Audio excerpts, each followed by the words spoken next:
Hello, ladies. It is your third daily tip coming at you today. I'm really excited to be sharing once again with you. So, our first tip was all about the weight releasing strategies. Which of the 5 strategies did you start with? Yesterday, our second tip was all about renewal. Where are you finding daily renewal in your life, and how can you make sure you are incorporating that? Today's tip is about nutrition. It would be very remiss to lead an entire series on releasing weight, physical, mental, and emotional weight, and not talk about nutrition. Here's the really interesting thing about nutrition is yes, nutrition is really critical if we are looking to shed and release physical weight. However, what so many people do not fully appreciate is the deep connection that our nutrition actually has with our mental and emotional health. I cannot tell you how many women I have led through my nutrition program, which is my body reset program. And they had amazing physical shifts that took place during that program. They also had amazing mental and emotional shifts as well. Things like, I'm no longer frustrated. I'm not yelling at my kids anymore. I have so much more energy throughout the day. My mind is more clear. I can concentrate better at work. My productivity has gone up. I am more content with my life. All of these things shifted for them because the shift that they made in the nutrition that they were bringing into their bodies. So it's a really, really powerful tool. And it's a really important tool when we are talking about releasing weight in general. The thing I mentioned before that stress is one of the number one things that actually puts weight on our bodies, mental, physical, and emotional weight. But we're talking about the physical right now, right? And what's interesting is the food that we eat, it either nourishes us or it stresses us out. So if we're eating food that is not nourishing our bodies, it's actually releasing our stress hormones in our bodies. It's inducing a stress response in our body. It is just layering on the stress. So the stress that's external that you don't have as much control over, that's one thing. And in my year-long program, we talk a lot about how to keep the external stress external so it doesn't actually enter our bodies and take us down. However, the nutritional stress you have total control over. This is something that you actually can shift, and you can shift it pretty quickly. So there's a lot of different places you can start with nutrition. And again, you may notice that all of my tips this week are really geared towards choose one thing. Pick one place. With the 5 strategies on day 1, pick one strategy, just one strategy. With yesterday, so many possibilities for renewal. What's the one area of renewal that you're focused on? What is the one thing you can do to renew yourself? So today, the question is, what is the one shift you can make in the nutrition, the nourishment that you are giving your body? What is the one shift that you can make?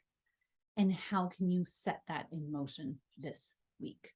So I'm going to give you a few places to start, and I want you to choose just one. All right, so here are some places that you can start. The first is starting your day with lemon water.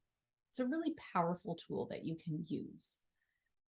It actually realigns the alkalinity and the acidity of our entire digestive system when we start with lemon water in the morning. So it's a really beautiful place to start.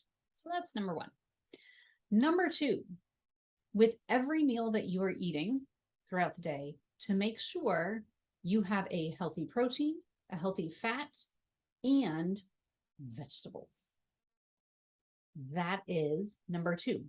3 components to every meal that you are bringing in. All 3 of those things are so vitally important for our body. Our brain is primarily fat. If we are not getting healthy fats, we are actually starving our brain.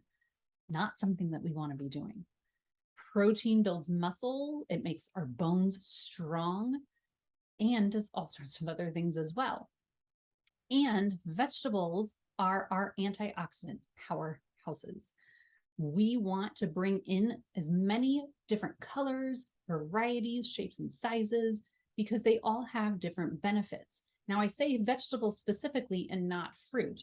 I love fruit, it's fabulous. However, primarily our carbohydrates should be coming from vegetables because they are lower in sugar. So yes, you can have some fruits, but you don't need them with every meal. Vegetables, on the other hand, you really do. So that's the second one. First one is lemon water in the morning. Second one is a protein, a fat, and a vegetable with every meal.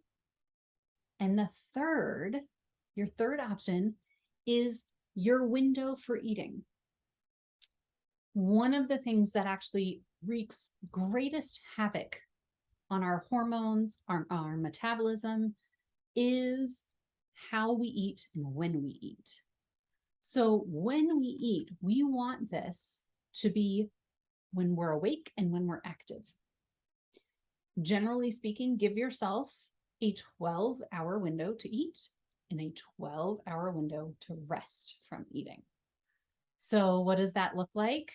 That looks like 3 hours before you go to bed, before your light goes out, you should be finished eating. At least 2, preferably 3. So if your light's out at 10 o'clock, you are finished eating at 7 p.m.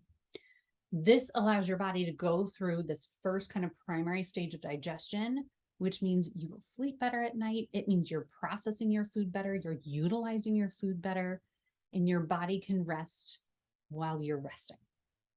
Your metabolism can rest while you're resting at night. So that is your other opportunity, is to really look at, when do I eat?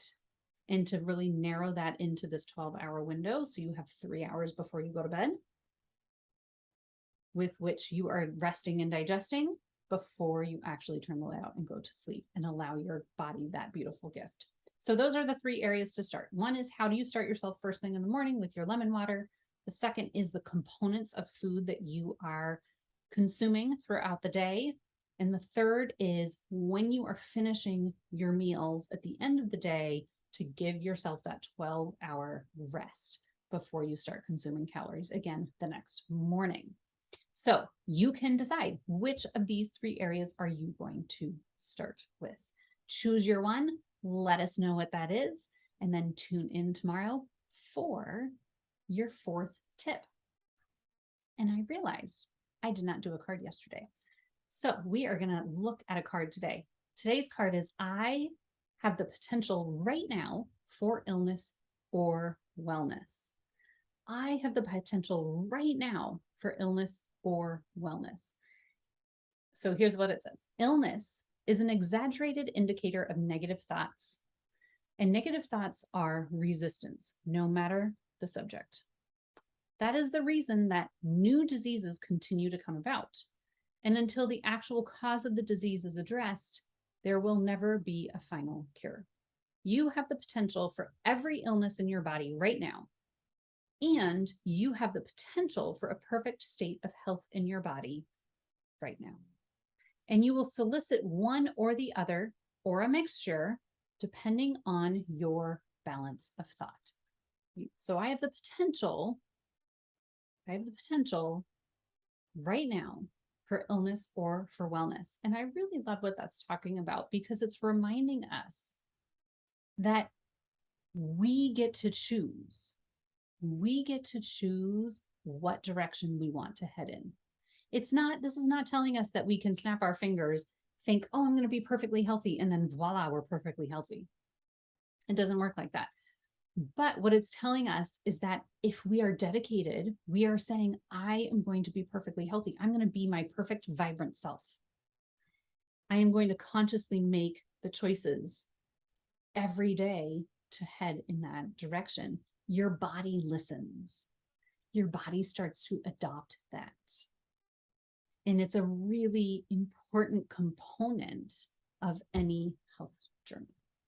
So that is what I'm leaving you with today. I can't wait to see what is the area of nutrition that you are going to be focusing on. What are you going to start to adopt? And I will see you tomorrow for tip number 4. Mwah.